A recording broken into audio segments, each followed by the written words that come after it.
From Austin Film Festival, this is On Story, a look inside the creative process from today's leading writers, creators, and filmmakers. This week on Story, we're joined by writer, producer, and showrunner Liz Tigelaar for a conversation on her work crafting TV adaptations from Little Fires Everywhere to Tiny Beautiful Things. I work in collaboration with the authors. I like to adapt things because I love them. And so I don't want to just dismiss what the writer has done. To me, faithfulness is being faithful to the pulsing heart that it is. It's being faithful to what it's trying to say, what it's trying to explore. It's almost like thematically faithful. I don't think it's about beat for beat faithful.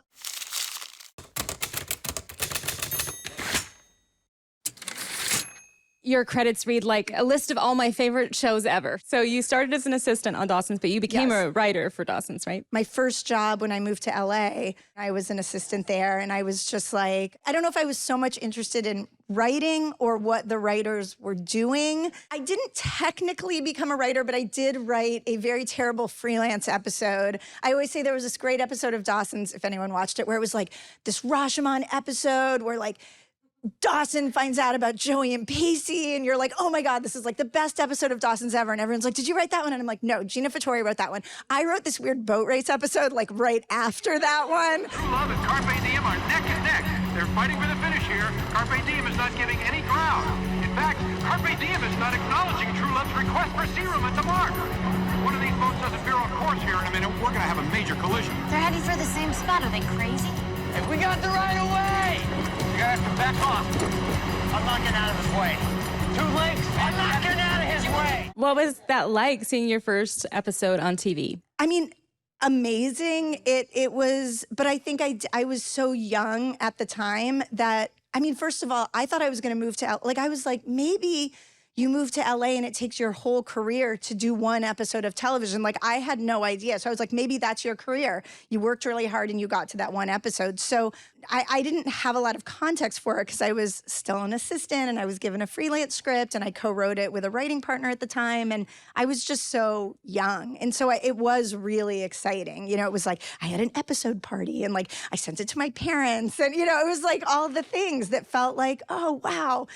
But I also, you know, I will say, like, writing that episode did not lead to a staff job on that show. It was amazing to get the opportunity, but I think I always felt a little hard on myself that I hadn't capitalized on it. Like, oh, I'd been in the right place at the right time and given the opportunity. And when it really came down to it, I was like, oh, I didn't do that thing that like got me to that becoming a writer, you know? So how did you get to that thing? I used all the money I'd gotten from my freelance episode.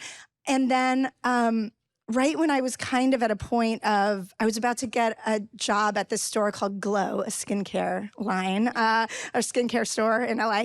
My friend Maggie Friedman, who'd been a writer on Dawson's, was like, you know, Winnie Holzman needs an assistant. And I was like, oh, okay. And so I'm like, Winnie Holzman. And I like, you know, I was on a plane, so I called my mom. I was like, could you look up Winnie Holzman? And she's like, she created my so-called life. And I was like, what? So then I'm like on the plane flying back from New York, and I got a job as her assistant. And it was amazing because I got to see her sitting up here yesterday talking about Wicked. And when I was her assistant, it was when she was on Once and Again. And she would always have me do things for her little side project. And I had no idea. And yeah, it was absolutely amazing. I mean, I worked for her for it was less than a year, but it was so impactful. And I mean, I cried when that job was over because I had known that I was like in the presence of someone great. And while she was working on Wicked, I would sit and I would read my so-called life scripts. And I was like, oh, this is Winnie. Like, this is Winnie's voice. Like Claire Danes, Angela's pontificating, that's Winnie. And it kind of started to teach me like how to find my own voice. And I remember asking her, like, how do you find your voice? I was like, I don't know what my voice is. And she said, well, why don't you just write about someone who doesn't know what their voice is? It's like, okay. And so that was the first thing I wrote. How did you get attached to Little Fires Everywhere? Well, I'd read Top of the Morning. I was obsessed with it. And then I heard they were doing a show. And I'm like, oh my God, I have to get a meeting on the show. And so I like begged my agent. I get a meeting on the show. I don't know if I had pink eye or I had some condition when I went for the meeting that was like, oh no. I was like, this is a very gnarly, I think I maybe it had like a something had swelled up and it wasn't good. And I had to do a lot of explaining going into the meeting. But I was like, this is not great, but I'm here and not contagious. But I went to the meeting, and in order to meet on Morning Show, I also had to meet with Hello Sunshine, which was Reese's company producing it. And so I went in for a general with Hello Sunshine, and they were like, it was kind of like, I don't know, it's kind of like a pro forma thing you have to do. Everyone has to like give their stamp of approval that they too want to sit in a room with you. And when I went in, I met with Lauren Newstetter, and she was like, what are the type of things you like? And I was like, I have a very eclectic list of things I like. I was like, number one, Tanya Harding. And actually, Amy Talkington's here. Amy and I, also a screenwriter from Texas. We both grew up in Dallas, and also are both obsessed with Tanya Harding, and did a whole limited series on her, and were actually very big collaborators. And she worked on Little Fires with me.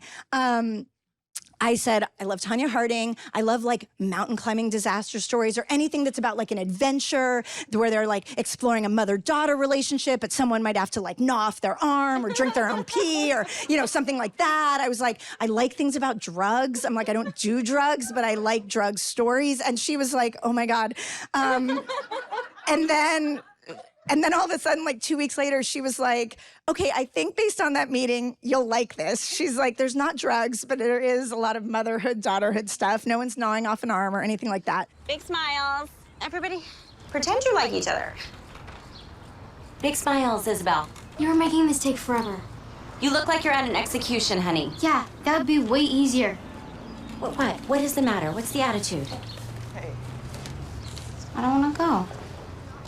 Oh, honey, it's gonna be okay. Your brothers and sisters, they thrive there. How do you know? Hi, girl. Hi. What if I don't, Mom? You will, I promise. Just one picture. Everybody, Rudy, put your arm around her. Cheer her up a little bit. Okay, here we go. 1, 2, 3. But she sent it to me, and she was like, they're like so wonderfully intense over there, but they're like, you have 24 hours to read it. And I'm like, oh my God. So I'm like, read this book, and I'm like, I'm in. And it was just, a gift. Like for sure changed my career. It was a big deal because Reese and Kerry Washington were already attached. And so that was like, oh my God, these like big stars. And for me, even if no one had been attached, like the story, I'm an adopted kid, like the story was so moving to me. I revisited it a little for this conversation, and I was like, it still like just chokes me up. Like it was a story that just hit me in my heart. And I was like, I'm so lucky that this somehow came to me from my weird, blown up face meeting. Were there things that you were like, I don't know how that part is going to work? The great thing about that book was it was so adaptable. Like you could read that book and you could see, I think now sometimes like writers write to be adapted. Like you can read books and you're like, oh, this is like writing for that act break or whatever. This wasn't writing to be adapted. It was its own entity, but it was so adaptable. Like I could really see how it laid out. I love laying out things. I like to like beautiful mind it and put a million cards on the board. And I was just like, oh, this lays out so well. Like I barely have to do anything to make it a strong adaptation. When I read Tiny Beautiful Things, which for those of you who haven't read it, it's basically columns, like a Dear Sugar response. I was like, I can't imagine reading this and thinking, this will be a good adaptation. Me neither. Because I love, so that's Cheryl Strayed, who obviously hiked the Pacific Crest Trail, mother-daughter story. I was like, oh, there's jeopardy. She's losing a shoe. Like she's almost an arm. Yeah, I was like, it's not Everest, but like it's a big deal. I was like, this is my sweet spot. And so actually I had just pitched out Little Fires to Hulu, and I was in the parking garage waiting for my car, and Lauren, same person, was like, I have your next show. I'm like, what is it? And she's like, do you like Cheryl Strayed? I'm like, my kid is named Wilder. Like, yeah, I like Cheryl Strayed. And she said, Tiny Beautiful Things. Have you read it? And I'm like, yes, of course I've read it. But I'm like, how? Okay. And I said yes, but I was like, how is that a show? It's advice columns. And really, up until we sold it, and especially after selling it, I was still asking myself a question like, how is this a show and how do you adapt something from it? But, you know, the message of Little Fires was like, find a way. And I was like, I'm going to find a way for this one. And we did. What was the first kind of thread you pulled out with Tiny Beautiful Things that made it come together? I always go from a place of like, why am I into this? Like, what do I love about this? And what is the pulsing heart of this for me? And for me, it wasn't about the people writing in. It was that really, if you look at Tiny Beautiful Things, it's really just a non-linear memoir. It's a different way to write a memoir to me.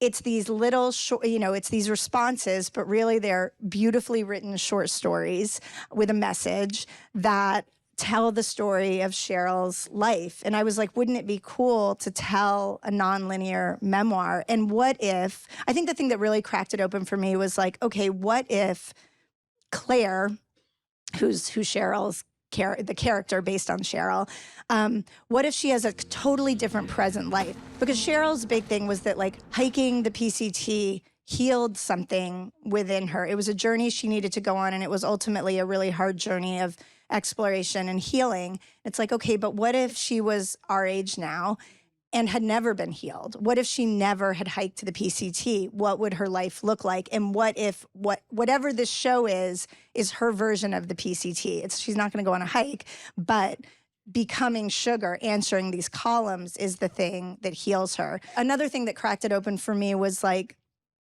it was interesting. We had to decide what the pilot was. And I was like, oh, it's definitely Baby Bird, which is like a very dark story that Cheryl tells about being sexually abused and about this baby bird dying. And it was funny because we had just finished Little Fires where there was also a baby bird. And I was like, oh, I'm really like hanging on to this bird thing. But I was thinking about it and I was like, how am I going to tell this story? I don't want to depict a story of a, 6-year-old girl being sexually abused. And I thought, well, what if she's constantly almost like an exploration of versions of yourself. Like, what if it was her adult self re-experiencing that abuse, but in her adult body, being able to do something different and stop it?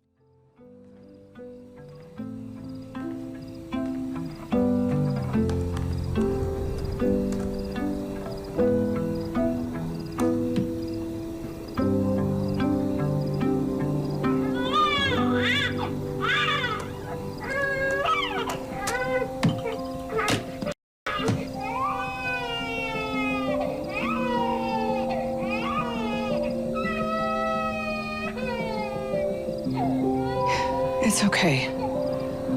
It's okay. Don't let it stop you. Keep going. She's okay. Babies cry. Don't let it stop you.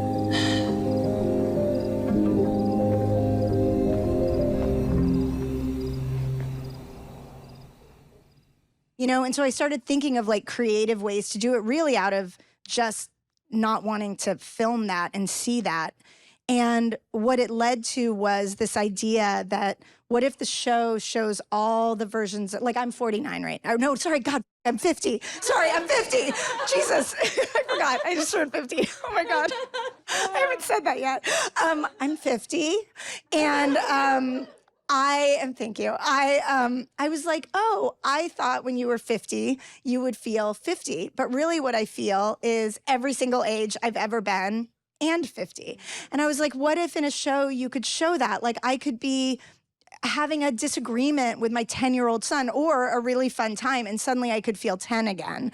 Or I could be fighting with my wife and suddenly I'm like 14 and I'm like stomping around. So that's kind of what became for me like the heartbeat of the show, that she could both feel like her younger self, but she could also go back as her older self into these stories of her younger self and look at them in a different context, or almost heal them by re-exploring them by giving advice to someone else.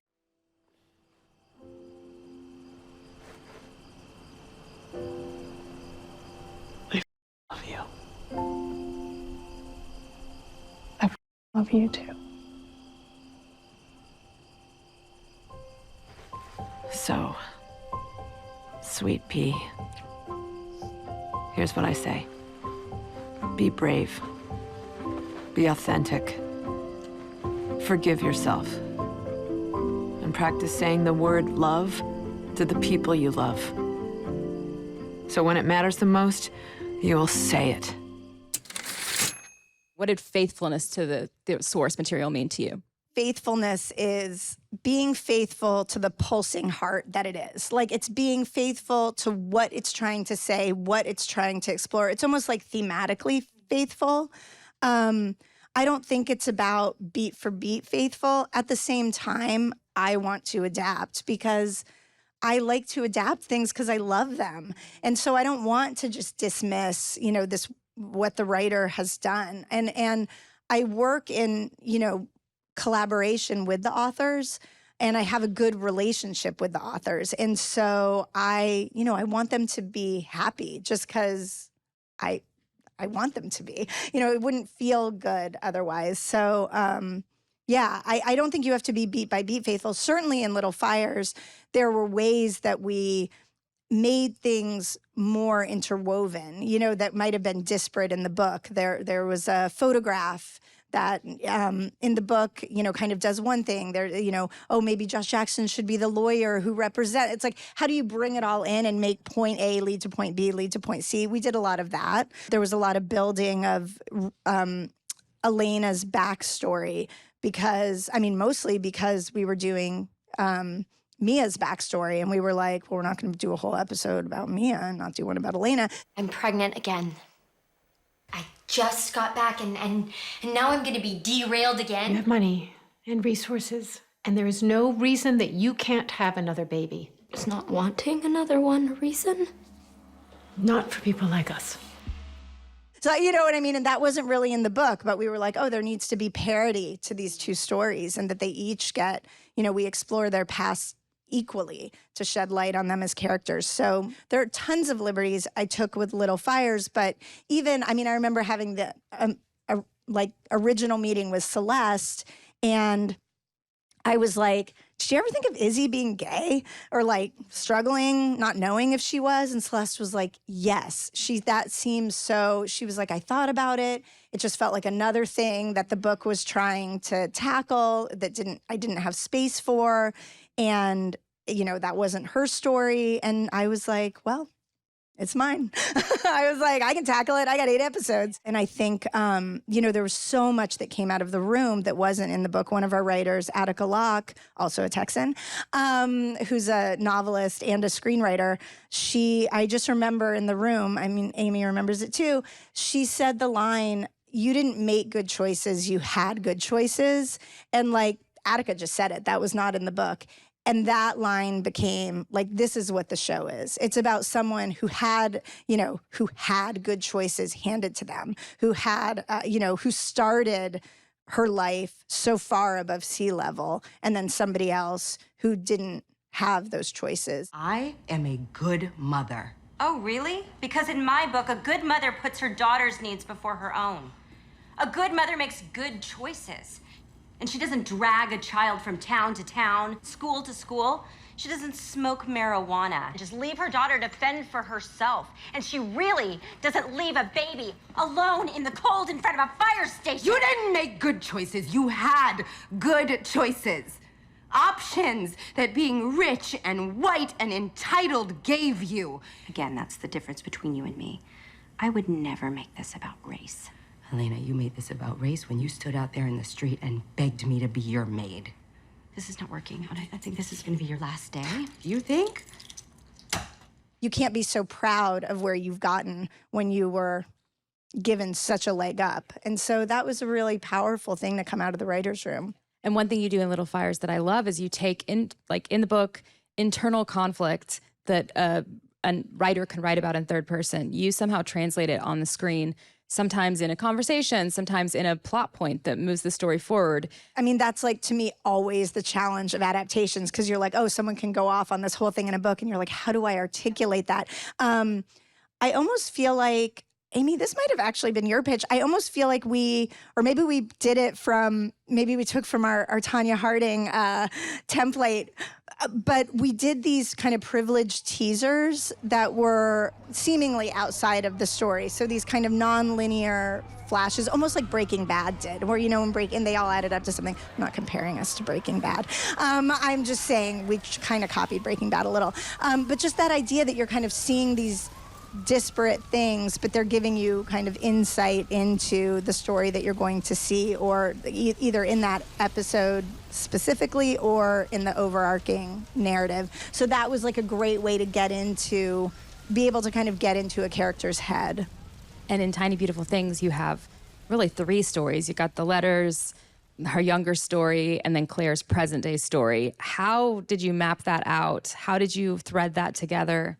That was challenging. Like, I felt like you had to do both the past story and the present story almost simultaneously. You kind of couldn't do one and then backdoor the other or back into the other.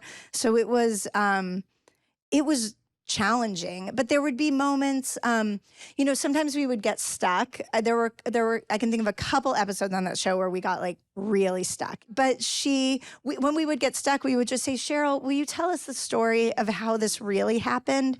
And I remember in our second episode, she was like, well, we had my mom's funeral, and I don't think she'd written about this. And she said they wouldn't let the casket be open because we'd brought clothes for her to wear, but we'd forgotten underwear. And she was like, why does it matter if she has underwear? She's dead. Like, she's died. She doesn't need underwear. You can show her from the waist up. Like, and they were like, nope, it's protocol, it's a rule. So like the episode is about them having to go get their dead mother underwear, which is so sad. Oh.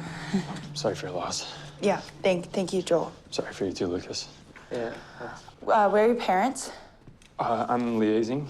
Mom's prepping your mom, and Dad's doing the AV check. Okay, this is her dress and her belt and her shoes, and we want these in the casket with her. Just tuck them right under her shirt next to her heart. Joel, are you listening?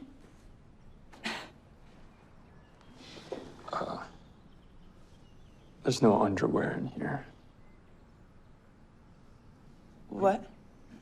We can't dress your mother without any underwear.